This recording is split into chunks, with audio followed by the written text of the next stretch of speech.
Hello, my name is Casey Dobbs, and I am from New Covenant Academy. For today's event, I will be doing radio.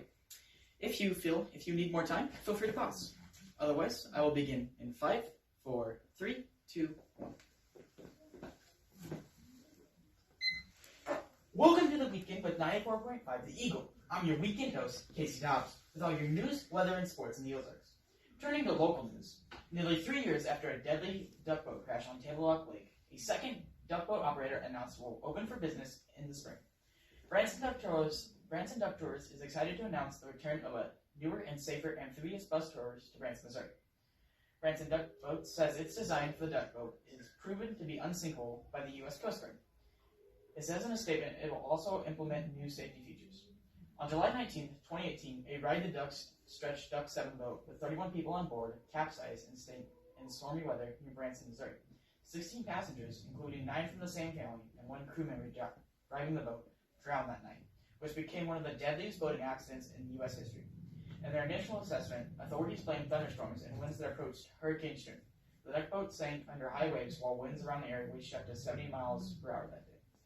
Now, the company that is now going to operate Branson Duck Tours is looking for boat captains and other employees. Now turning to national news.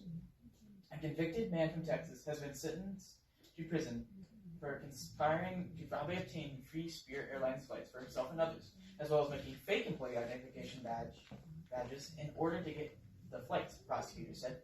The defendant, identified as Howard Bell, 32, from Houston, had previously worked for Mesa Airlines, which gives its employees free Spirit Airlines flights as a perk. However, Bell was terminated from his job at Mesa in 2015.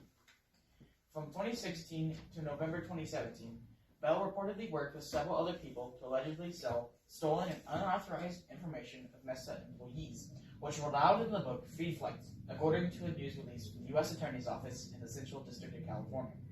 Bell also reportedly unlawfully used his Mesa employee information book to book 34 free Spirit Airlines flights for himself per the release.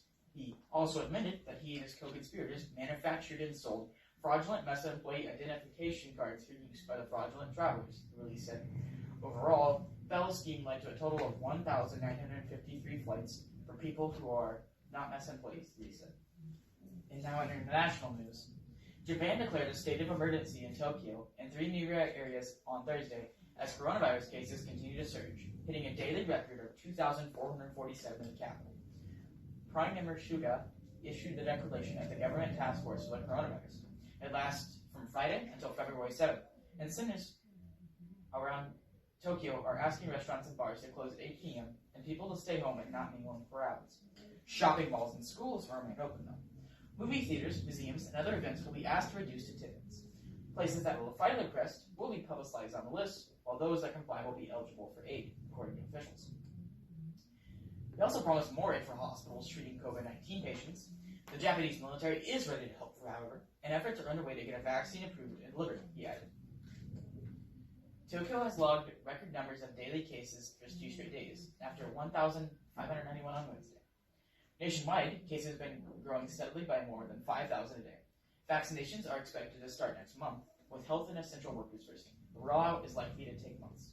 A strict lockdown, like ones in Europe, is not being considered, but shopping districts have been packed, a situation that has contributed to the most recent virus wave. Some 250,000 cases have been confirmed nationwide, with more than 3,700 deaths, according to the health ministry. Hospitals are getting stretched thin. Tokyo Governor Koike and the heads of neighboring Samiya, Chiba, and Kingawa prefectures asked the government for the emergency declaration over the weekend. We need to now recognize that the virus infections have entered a totally new stage, she said. Tokyo is making the protection of human life the top priority, and we hope it will get better. Now on to sports. Washington football team Tyler Heineke recorded his best performance as a pro during Washington's 31-23 postseason loss to the Tampa Bay Buccaneers on Saturday night. Against the Buccaneers on Saturday night, Heineke completed 26 of 44 passes for 306 yards, 1 touchdown, and 1 interception. He also led Washington in rushing with 46 yards and a touchdown on 6 carries. The former undrafted free agent out of Old Dominion has had stints with a couple of NFL teams, but Ron Rivera, who gave him his first career start with the Carolina Panthers, has always kept it close. After Saturday night's loss, which also marked the conclusion of was a one-year deal, Nicky told reporters that he's comfortable with Rivera and made it clear that he hopes his future in Washington. And now finally, in the weather department, we should see highs in the 50s until Thursday, but a drop into the 40s by the end of the week. Now here's Blinding Lights by the weekend on 94.5 The Eagle.